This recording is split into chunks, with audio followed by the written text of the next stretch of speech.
Good morning. Welcome to Hobby Evolution episode all ones 1111. Happy 11/11.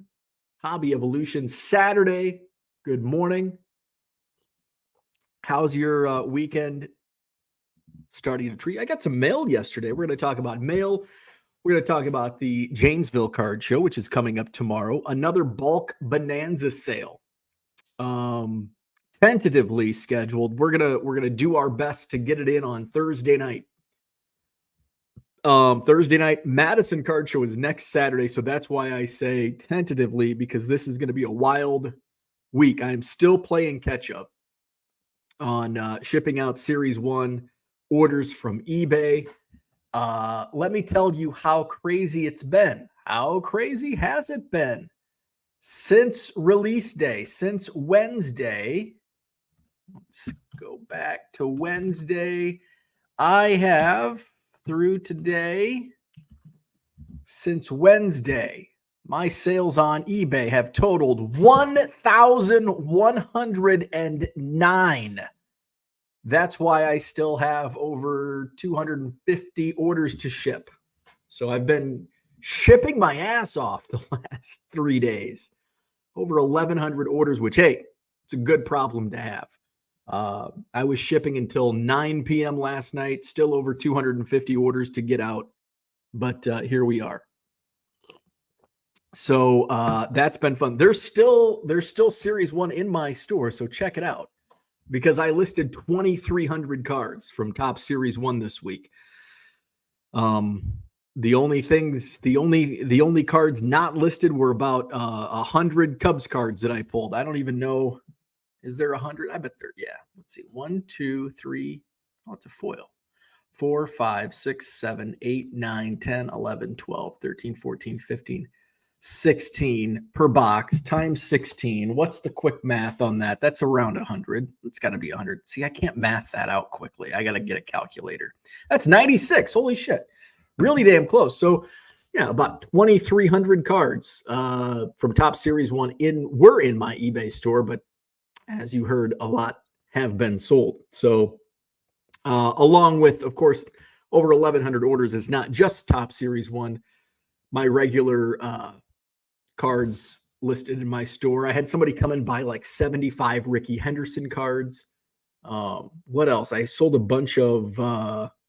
who else was it? There was another player, must have been a player collector, came in and bought like 30 or 40 of somebody. But I know Ricky Henderson was one.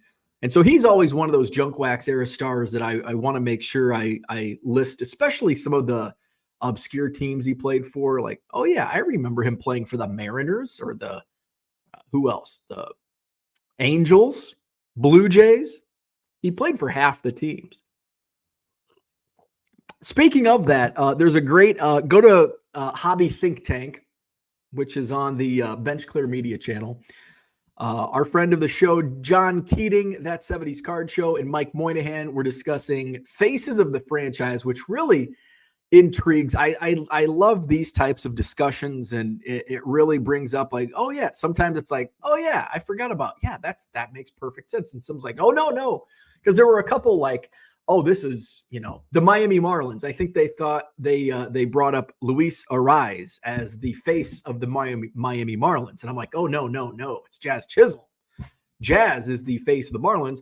He was hurt most of last year, which is probably why, and Luis Ariz had a pretty good season. So it's fun to debate and think. Personally, as soon as I heard about the episode, I'm like, well, who's the face of the Cubs? Who's the face of the franchise of the Cubs? Now, here's how I think of the face of the franchise. This is my own personal opinion. The face of the franchise to me is a veteran star / superstar / fan favorite. So it's hard for me to think of a Cubs face of the franchise because they don't really have a face.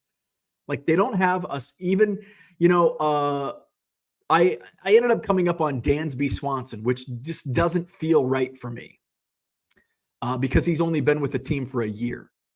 Cody Bellinger, I would have, if the Cubs would, if Scott Boras would freaking get his damn Cody Bellinger to sign with the Cubs. Come on, man. I still think Bellinger signs before Monday. I think he'll sign this weekend. But if Cody Bellinger signed with the Cubs, I would say Cody Bellinger is the face of the franchise for the Chicago Cubs. Dansby Swanson just doesn't feel right. Like, he's a star. He's not a superstar. And so I thought of, well, who else would be, and I'm like thinking, well, Seiya Suzuki, Nico Horner, Ian Happ. I think those were is that 5? I think I came up with like 4 or 5, and none of them feel right. I see Sports Card Ripping Teacher says Nico, and that's, yeah, like Nico Horner, Ian Happ and Horner, because, you know, they're fan favorites. Horner a little more than Happ. They're fan favorites. Horner is also very fan friendly. Happ is a little more reserved, a lot more reserved. And they came up with the Cubs. You know, they were each drafted by the Cubs. You know, Happ was the first round pick in 2015. So, you know, he's been with the Cubs organization for almost 10 years now. And Nico was 2018? I think he was the 2018 draft class, which I really love that draft class. 2018, Nico Horner, Brennan Davis, Ethan Roberts was in that 2018 draft class. Another friend of mine, Miguel Pabon, was in the 2018 draft class. So it's hard to think about. Some it's super easy. Some it's like, oh yeah, face of the frame. New York Yankees, Aaron Judge. The Cardinals. That's kind of because you got Goldschmidt and Arenado. I'm not a obviously, I'm not a Cardinals fan. But I wonder for Cardinals fans, and I think we have a couple Cardinals fans in the chat, like, would Nolan Arenado be the face of and I'm talking current players, the current face of the franchise? You know, 3 years ago, obviously it would have been Yadier Molina. But now I would say maybe Nolan Arenado. And then some teams, you know, they've got youth, like Cincinnati. They've got a youth movement. Right now, it's probably Ellie De La Cruz. Even though he's a rookie, he's probably the face of the Cincinnati Reds. So that was a fun. So check that out. It's over on Bench Clear channel. It's called Hobby Think Tank, and they're talking about the faces of the franchise, and they go over both organizational faces of the franchise, like historical, as well as current. And they even dive into like the St. Louis Browns. And I'm like, I have no idea. Like, I love the history of baseball, but I couldn't name 3 St. Louis Browns. And then when they started dissecting the Braves, like Boston, Milwaukee, and Atlanta, it's like, ew. I could tell you Milwaukee is Hank Aaron, but Boston, I don't know. I don't know who the Boston Braves would have been. Who played on the Boston Braves? I don't know. So there you go.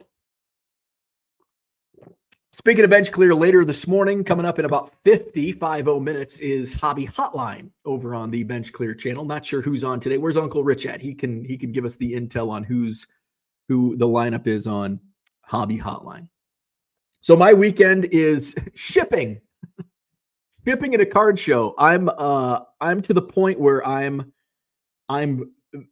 frazzled and stressed out right now. That's why I'm saying tentatively the sale on Thursday night, because I'm running into some overflow issues on the card show again. I thought I had that handled. I don't.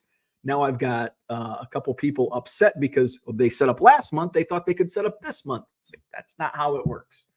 So I was in communication with the Sheraton Hotel yesterday, trying to get the third room open. It is available, but we're running into a table issue. So I'm trying to I think they didn't confirm with me if I could acquire the third room with bringing our own tables in, because I know that third room is there's some expensive artwork in there, and they're like kind of careful with that room. So I don't know if they're too savvy with us setting up, me setting up and others bringing in tables. So ideally that's what happens, because otherwise I'm going to have some more angry dealers when I tell them, hey, I just can't fit you in this month. So, and I don't want to do that, because I know how shitty it is when dealers say that to me the week of the show. So I want to be able to get everybody in, and I need to figure out some stuff so this doesn't keep happening month after month. So hopefully I can get that third ballroom, and I go buy some more tables, and I have overflow dealers bring in their own tables. So that's where we're at next week. See how the action is at the Madison Card Show next Saturday, and see how stressed out I am. Actually, by Saturday, I'll be hopefully less stressed than where I'm at right now. But a lot of shipping today. My wife's got a college friend coming over for the night, so I've got to get my space cleaned up, which isn't too bad. Fortunately, last week, like, that's the thing. It's like last weekend, I'm like shipping and listing, and I'm good. And it's like, I can even sort some Cubs. Like, that's how not busy I was. Like, I can even sort some Cubs tonight. And that's not the case. But this too soon shall pass. What the hell? This too shall pass. And I've got the clock is winding down. Spring trading, my flight on March 12th. So I'm also juggling that, getting prepared for spring training as well. And what I mean by getting prepared is getting custom cards made. I bought some. I had to make a Walmart run yesterday. I made a Walmart run yesterday, and I did not buy any Top Series 1. Brian, I think I saw Brian in the chat. Brian asked me the other day, he's like, are you going to look for retail? And I'm like, no, I've had my fill. But after I listed everything and I'm like buried in shipping, I'm like, maybe I should go buy some retail just to check out what retail is. Now, by this weekend, everything, and I shared some results yesterday on some of the, I think the one example that I followed was because I listed a home field advantage, Randy Arozarena. The first sales were around 40. I think I sold mine for 20, and now they're selling for like 10 to 12. So it goes fast, man. Those sales dip really fast. That's why I was in overdrive getting my Series 1 listed to take advantage of that first on the market. Early on the market, I guess. I wasn't first, but I wasn't last. So I went to Walmart because I was, when you have over 1,100 orders, you run out of envelopes. So even though I thought I was well prepared, I wasn't. So I made a quick trip over to Walmart and got some envelopes and some some Sharpies. I've always had an issue with, my problem has been Sharpies. What I mean by that is I'm like, oh, I'm going to get silver. Silver looks great. Well, I've been getting the wrong silver over and over again. I'm like, well, maybe it's just the wrong one over and over again. So I'm like, stop getting the metallic silver Sharpies because they suck. So I'm like, people keep talking about paint pens, but I don't see the paint pens. It's only Sharpies in, the office section. So I'm looking. I did need a blue Sharpie, so I got a pack of. They don't sell blue Sharpies. Come on, and this is like Walmart, so everything is just like, you're not going to find specific color Sharpies. You got to go to a more specialty store for that.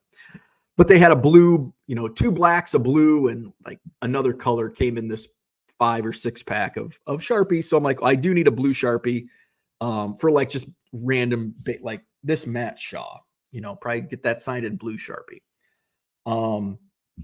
And then I thought, all of a sudden it dawned on me, after years and years of shopping for Sharpies and markers, it never dawned on me when looking for paint pens to look in the stupid craft section. The reason it finally dawned on me yesterday is because I was in the craft section for, I think I was buying Velcro for some of my signage. And I'm like, light bulb went off.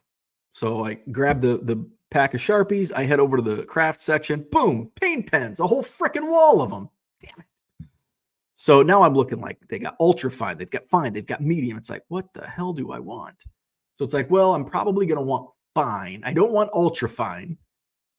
I don't want medium for like a card, but I might want medium for an 8x10. So I got fine. I'll test it before I go, just in case. Maybe if I do bring 8x10s, you know, and I need a medium, I'll go buy a medium. So got a silver paint pen. So that was my Walmart trip. I did check, and I went to the small Walmart, the small mart, and they had a whole section of Top Series 1. They had hangers, they had blasters, and they had something else, maybe packs, retail packs. And I'm like, hangers or bangers? But I'm like, I'm still at that time I still had like 350, almost 400 orders to ship. I'm like buried. There was a time where I think I woke up to 387 or something, because I had over 100 orders come in overnight into Friday morning. And which again, it's a great problem to have. But I would get to like 350, and I would have like a 20 card order, and I'm filling the 20 card order. And by the time I refreshed the screen, I had like, I went from 350 to like 355. I'm like, man, every order I ship, I get 5 more sales coming in. No wonder I'm not gaining any ground. I went, how many orders do you have to ship? 387. I thought you had 327 this morning. I did. I'm buried, literally. So I did not buy any more Top Series 1. I don't need any. I've got the Janesville Card Show coming up tomorrow. I will be set up in Janesville, Holiday Inn Convention Center, right off I-39, Janesville, Wisconsin. I'll have 3 tables. I'll have a whole bunch of dime boxes. I'll have dollar boxes. I'm blowing stuff out, so make me an offer. Any reasonable offer won't be refused or whatever. So dime boxes, dollar boxes tomorrow, Janesville, Wisconsin. I do have one of my customers. I'm thinking like, I'll be lucky to make $100 with what I'm bringing. I probably won't make more than $100. But I do have a $100 sale already. One of my customers who I set cards back, I've got about $100 worth of cards for him. So I will make 100. And maybe if I make another 100, I'll be happy. Which normally I would be disappointed with a $200 day at a card show. But in this instance, I'll be okay. Tomorrow, my focus is buying bulk. Just so I have, as I've gone through and sorted for the bulk bonanza sales, I've found some boxes of like, oh shit, I forgot I had this entire box of stuff, and there's some good stuff in here. So I've got some good inventory still to be listed. But I need more. And it's been fun. Like this, I had so much fun on that sale last Thursday or 2 Thursdays ago. I'm looking forward to it. Like I mentioned, hopefully it comes today. I bought like 20 packs of non-sport cards dating back to either the late 70s, early 80s. So I'm going to throw those in there. I found some promo cards, some Marvel cards, some wrestling cards. So it's going to be, the non-sport box is probably going to be even better this time around than the last one. And the last one was pretty good. So I'm looking forward to that. And then we'll see, due to some requests, it's going to be, we're going to have a couple different boxes this time around. We're going to do a modern box where it's just going to be all cards from the last few years, Bowman, Topps rookies, Bowman Chrome, Platinum, stuff like that. There's going to be an all color / refractor box. It probably won't be depending on what I get tomorrow. It probably won't be, over 1,000 cards like the other boxes. But as I'm going through some of these boxes, I went through a box last night just to break away from shipping for a moment. And I found a small pile of refractors and colors. So there's definitely going to be several hundred. I don't think I'll get to 1,000, but definitely I would say more than 500. So we'll price that appropriately and just start the auction. I'll probably start the refractor box at, maybe 10 cents a card, and then go from there. So that's what we'll do. And all pricing is shipped. So I also got some mail yesterday, and then we'll get to the chat.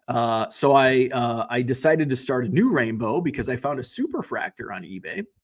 So I decided to start it to Smart Way. The superfractor is at authentication, but the red, Riley Thompson, who may or may not be my distant cousin, he's a non-roster invite to the Cubs in spring training. That's his true red auto of 5, first Bowman. This is the orange shimmer out of 25. These are from a card shop in Billings, Montana. Here's the true orange of 25, and they threw in a couple base autos, so a couple more base autos. So that's the beginning of my Riley Thompson collection. Let's go to the chat.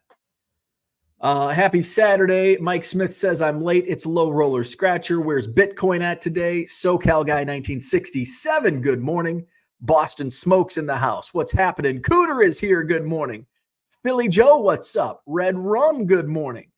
Big Harv made it to a live show. Welcome back. Good morning. Raphael's in the house. What's happening? Brian, what's going on? Good morning. Raphael has a question. Is there a place in Card Dealer Pro workflow to add the promoted rate? I don't think so. I'm pretty sure that has to be done within eBay. I don't think since Card Dealer Pro and eBay are not connected, that is something you'll have to go into your eBay settings to do. Talking Tatis, happy Saturday. Kyle, good morning. Hope you have a great show tomorrow. Thank you. I appreciate it. I hope you enjoy the Daytona 500 tomorrow. I did a show. So there was a previous Madison Card Show before I started the Madison Card Show. It was a very small show, and I set up on, and it was a Sunday show, and I hate Sunday shows, yet I'm doing a Sunday show tomorrow. So I set up at the show, and it was dead. It was dead, and it was Daytona 500 day, and so that was the excuse that the show was down. Like, now at that point in time, I didn't I thought, oh, that's a legitimate, because I wasn't doing I wasn't really setting up every once in a while. I set up more card shows back in the early to mid 2000s. So this was what year? 2006? No, probably 2000. Yeah, it might've been. No, actually it was right before COVID. It was 2019 or 20. It might've been right before I went to spring training. This might've been 2020. When I did that show. But still, I hadn't done a show, which makes it even longer between shows. I hadn't set up at a show since I did a show in Peoria in 2014, in November of 2014. So I went between November of 2014 to February of 2020.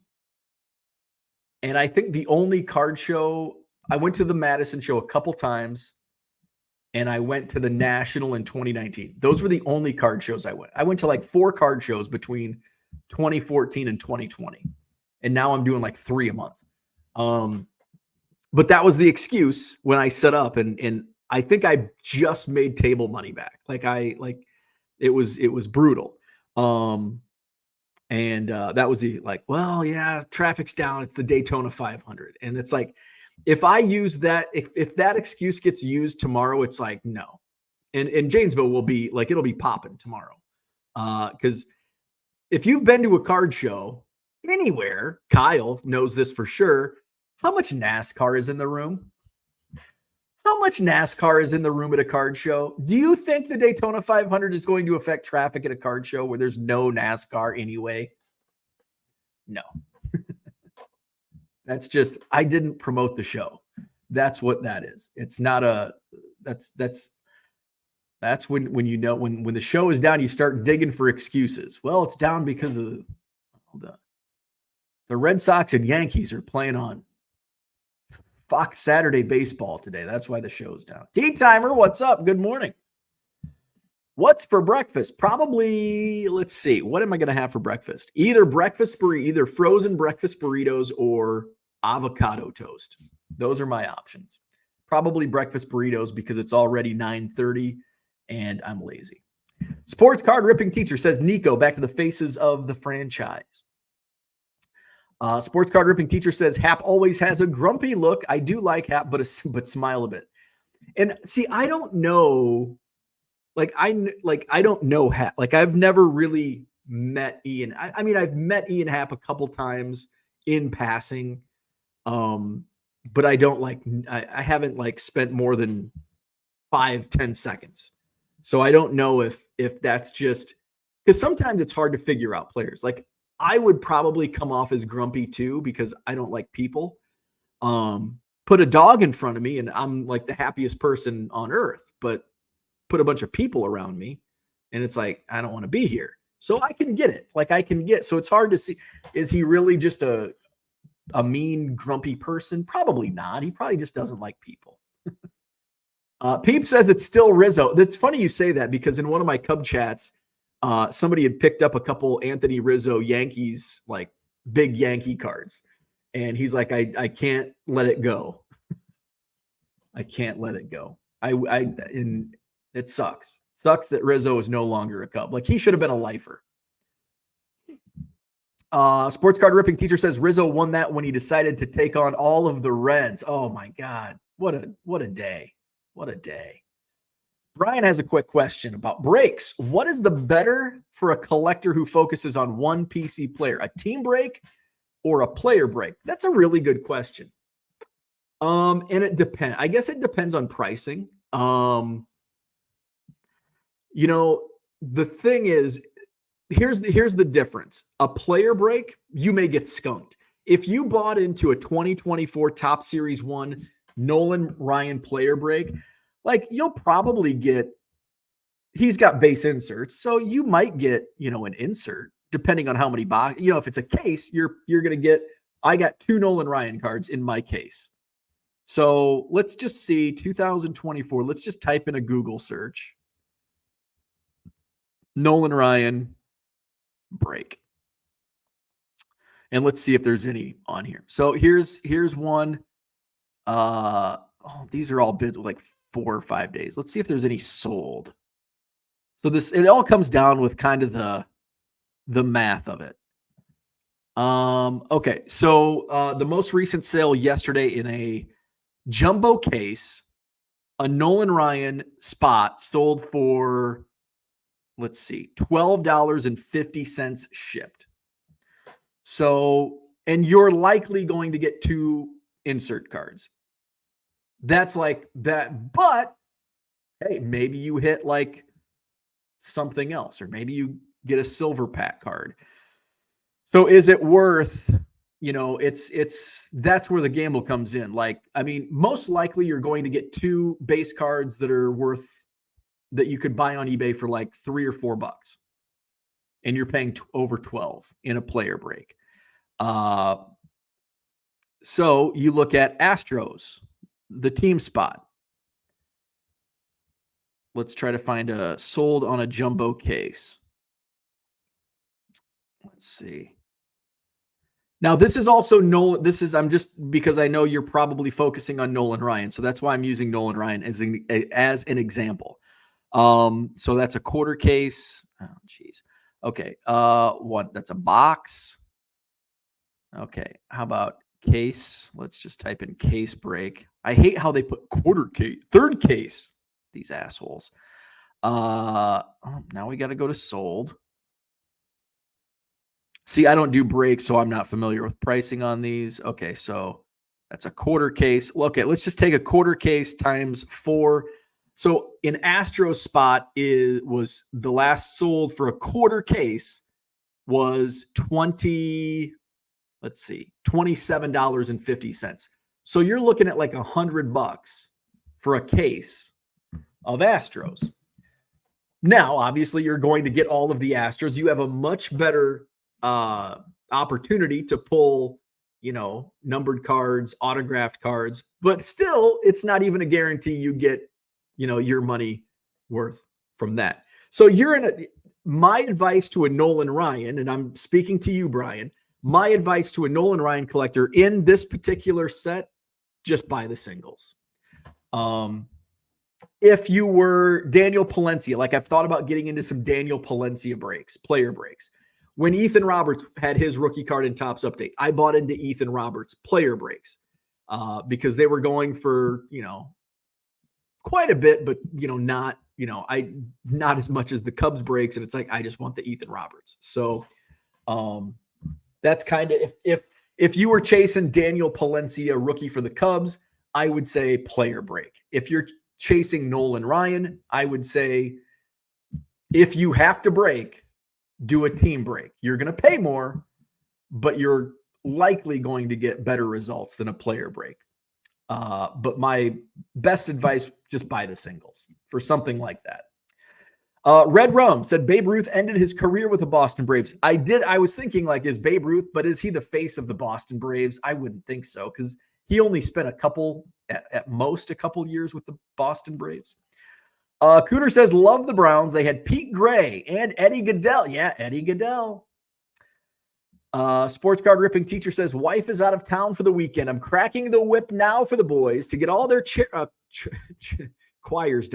done so we can just relax and not make another mess. There you go. Plan on turning in our MVP buybacks. That sounds fun.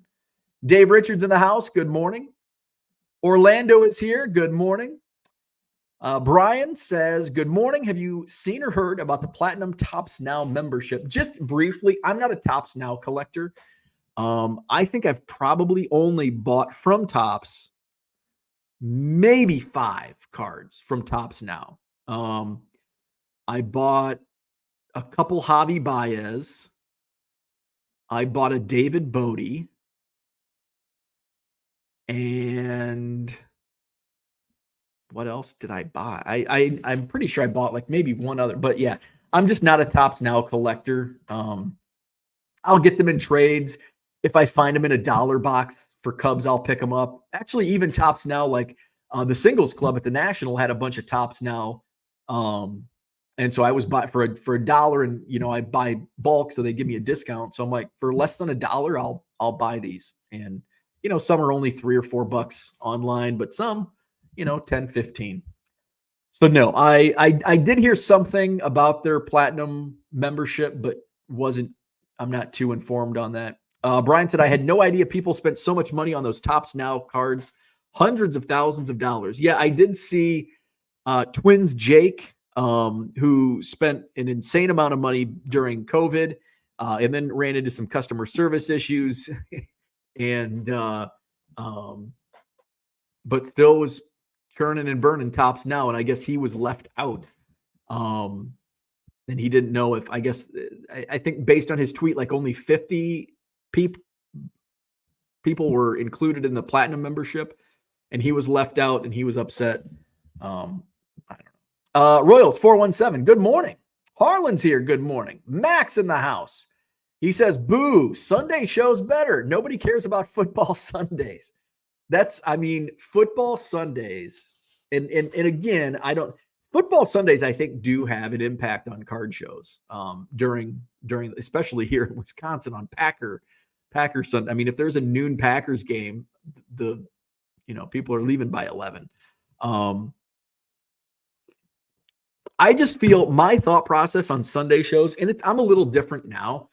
I wouldn't want to host a Sunday show. Like I wouldn't want to promote a show on Sunday, but I'll set up at a show on Sunday if it's within my, Rockford, Janesville range. I did the Schaumburg show, which is a Sunday show back right out of COVID. I think it was their first show out of COVID, and I just did terrible. And so it's like, I'm not going to, that's a long drive. If I set up on a regular basis, I would probably do much better, but it's, do I want to go? I don't know. So I keep it to Janesville and Rockford. Janesville's super easy for me. It's like 40 minutes right off the interstate. And it's been a good show. The first couple shows in Janesville were not good. I did terrible. The first couple shows when they first started that show. But since I've had some really good shows in Janesville, pretty much after the first like 3 or 4, there was one show I did like $75, and I'm like, oh my God, this is terrible. This is not worth my time. But then all of a sudden, I did it the next month and boom, I had one of my better sales days at a card show, and they've been really good since. I think it's all about like regularity. It's all about consistency and bringing new stuff and just capturing your regular customer base. That's the key, is capturing a regular customer base especially when you're doing bargain boxes, and making sure you put new stuff in there, which I don't often do. So this time I just dropped the price. Like, hey, these old quarter cards are now a dime. Fill up. Brian says, another rainbow. Have fun. Yeah, just kind of stumbled upon it. Good morning, Christian. I got my first rookies order in. I'm about to put my second order in. Max says, player break better. It's in its name, but buy singles unless it's a multi-caser. I think player breaks are really only viable for multi-case Bowman stuff for prospecting. Yeah, tops. So when I was buying into Ethan Roberts player breaks, I was doing like 3 and 5 case breaks. There were a couple like 1 and 2 case breaks. Obviously, I'm getting, the base card, a bunch of base cards. I think I bought into, so here's the reality of volume case breaking when it comes to player breaks. And this isn't Nolan, this isn't just a guy who's got a couple insert cards. This is a base card player, Ethan Roberts. I think I ended up buying into 55 cases on Ethan Roberts. 55 cases. And the best hit, now he didn't have autos in the base tops update. The best hit in 55 cases was a black, which is a good hit. I pulled 1 black. I pulled like 5 rainbow foils, a gold foil, 1 or 2 gold, but that's it. Like, I did pull like one of the foils, like maybe a green foil, but that's it. 55 cases. Now, I ended up with over 500 base cards, but as far as the hits, the variations, few and far between. Steve's Cards, what's going on? I've heard some cards you need to prep them so the marker sticks well. I haven't run into now, if you're talking about paint pens, see, I'm not familiar. I've never done a paint pen. And I don't know. We'll see. I have to test the paint pen. I'll need some practice cards. But Sharpies pretty much the metallics I've run into some. I think it was Patrick Wisdom, his base card, Topps base card with the rookie gold cup. Love that card. He signed in metallic Sharp. He actually signed it twice because he's like, oh man, I have to press harder. And so that one should have been prepped. But then on the Heritage, it looks like it pops. So like the metallic Sharpies look great on Heritage stock, that type.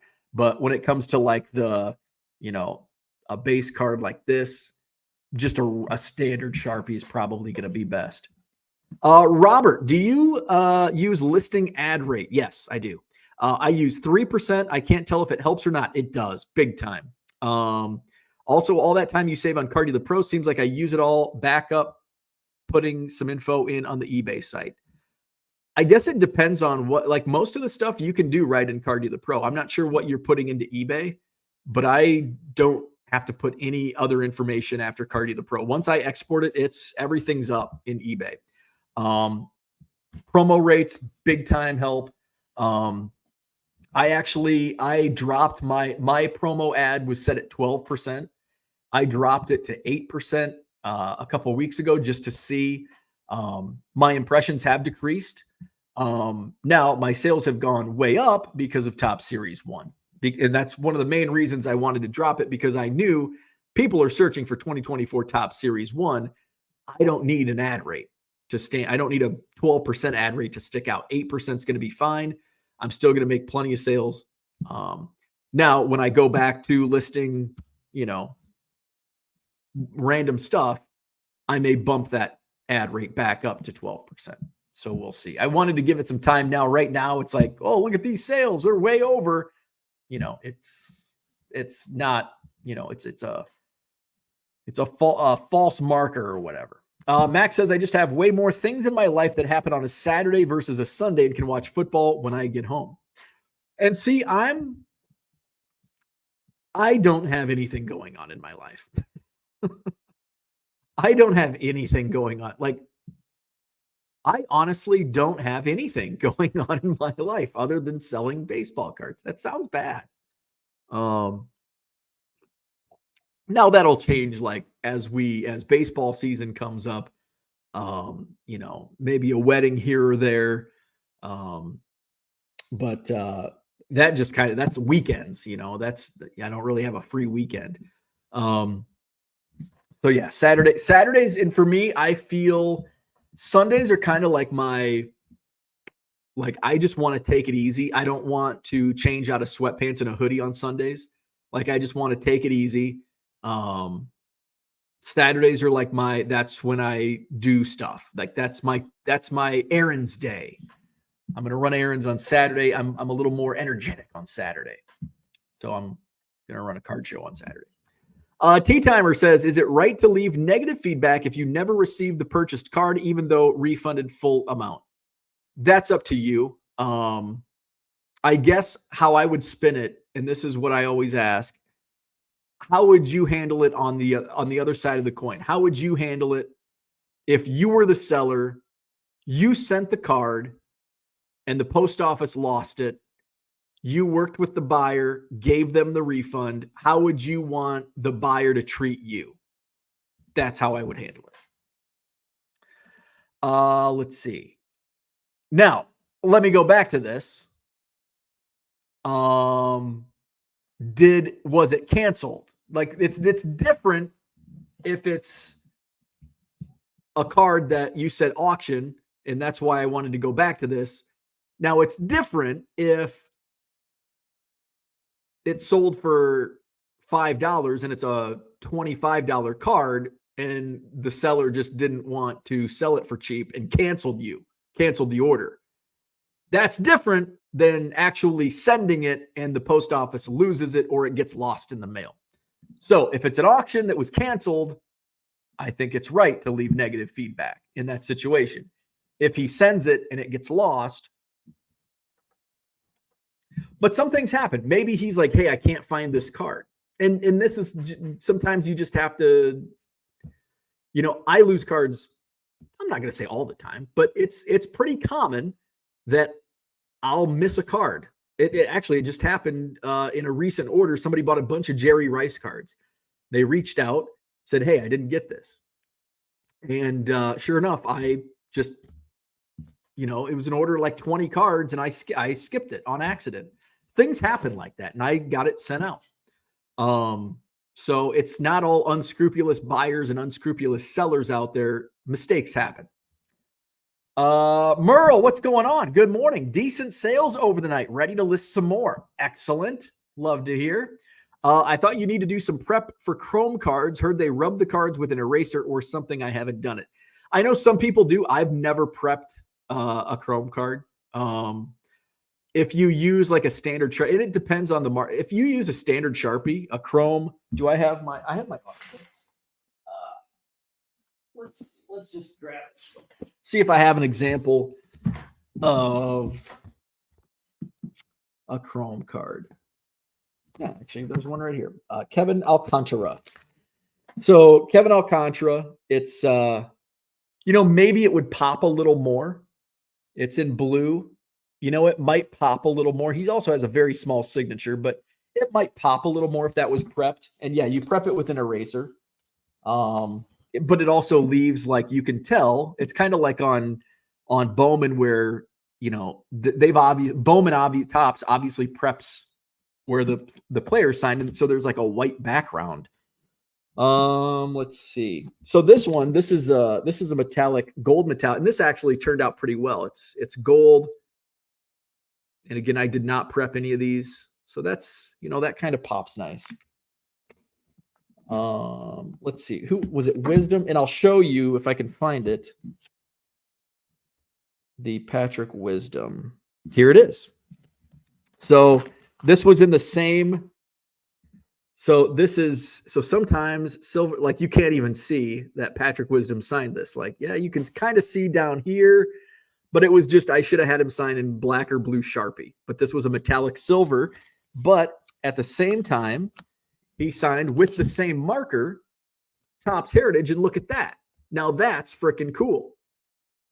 So sometimes that's the difference between which markers you use.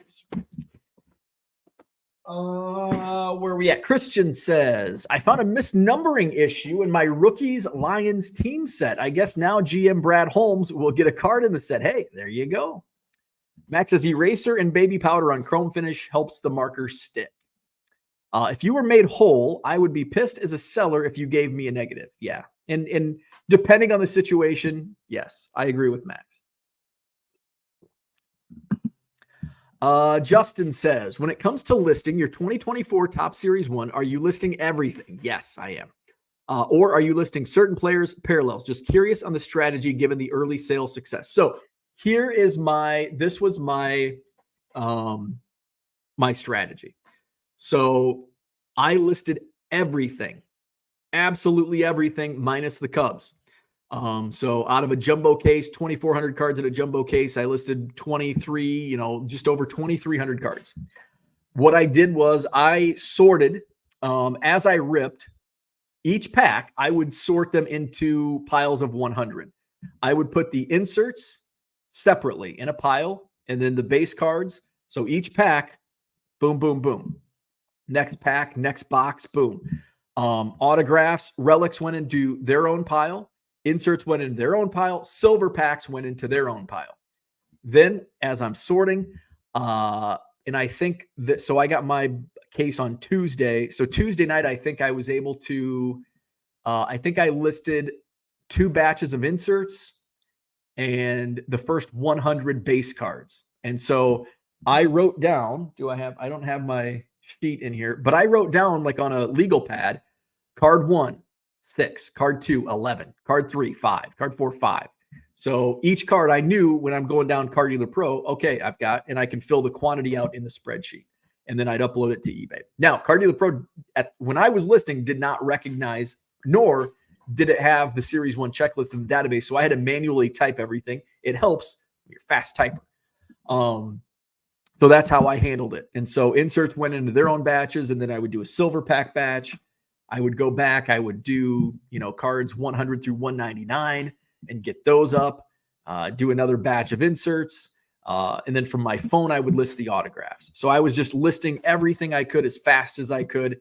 And when you're early to market, it's so important because those sales drop considerably even the day after release. The difference between Tuesday night sales and Thursday night sales are, big time. So if you're looking to rip and flip and you don't get your case until Friday, you've lost out on a lot of potential revenue. If you go out and buy blasters, this works with blasters too. If you get your blasters on Tuesday, Wednesday, you'll have the same results. But if you wait until Saturday and you go out to Walmart today and you buy some blasters, don't expect similar results to what people listing on Wednesday were getting. Card Dealer Pro question. How long do you take to double check the accuracy of cards you scanned in? It's actually really easy with Card Dealer Pro. Let me show you. Let me share my screen. It's going to be difficult with 2024 listings. So let's just go to, here's one. Here's a batch. So let me go to inspector view. Let's share. So actually this is going to be tough because this has already been checked, but I'll just kind of show you what I do.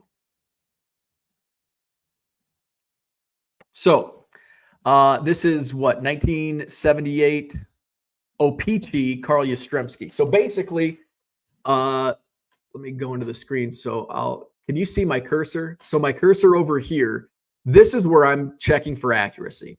And of course I miss because I'm going fast. So this, I'll see, this probably came up as Topps. So I know like, oh, that's an OPC. So I'll go over here and make sure it gets changed over to OPC. These are probably going to be okay. I always make sure the ones that may have issues, like Leaf versus Donruss, Topps versus O-Pee-Chee. Maybe it's an auto, Cameron Cawley auto. I'm going to go in and check, make sure that's, the auto and not the base. Here's an O-Pee-Chee from Vince Coleman. Make sure that, that'll say, if it was wrong, it would say 1986 Topps in there. So that's how I'm checking for accuracy is basically in that inspector view on Card Dealer Pro. And it makes it go pretty fast. Charles, what's going on? Good morning. Robert says, ad rate, best offer, package dimensions info. I don't see that on Card Dealer Pro. Best offer is, ad rate is not, package dimensions. That should be. Let me go into, let's create a batch. Let's go back and share the screen. Let's add a batch. So here's where we're going to create a batch. Okay. We're just going to do test 12. All right. We're going to do baseball. So this is my template. So we've got condition, sale price. Maybe it's on the other side. So is it under connections? I think it's after you, maybe if we go into an existing.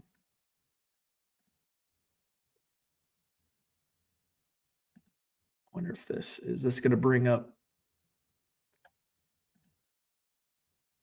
No, that's not the right.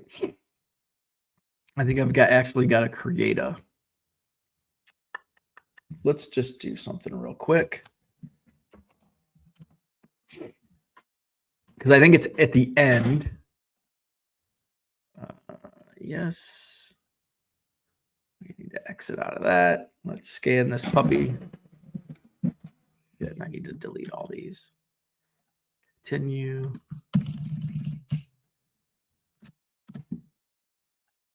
Okay. Save. All right. So let's go here. Am I still? Yeah. Okay. All right. So we're going to create, let's go back into this test batch. I'm going to import front back.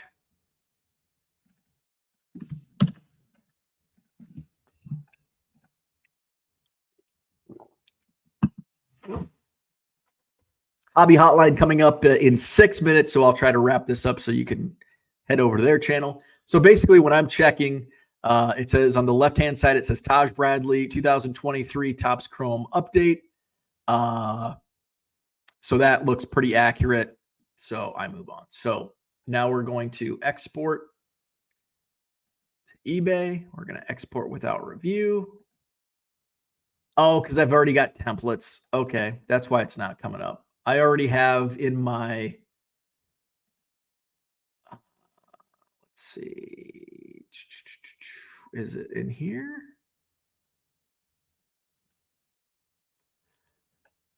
Templates. Settings. Settings. This is what it is. Okay. View settings. Here it is. Okay. So it's in your settings. So, so my settings are just default to trading card singles, which I think is the only category you can list in Card Dealer Pro. So these are all fixed because I do all buy it now.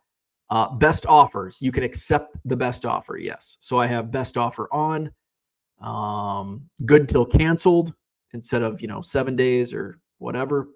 Make live immediately. There you go. So it's within settings. Settings.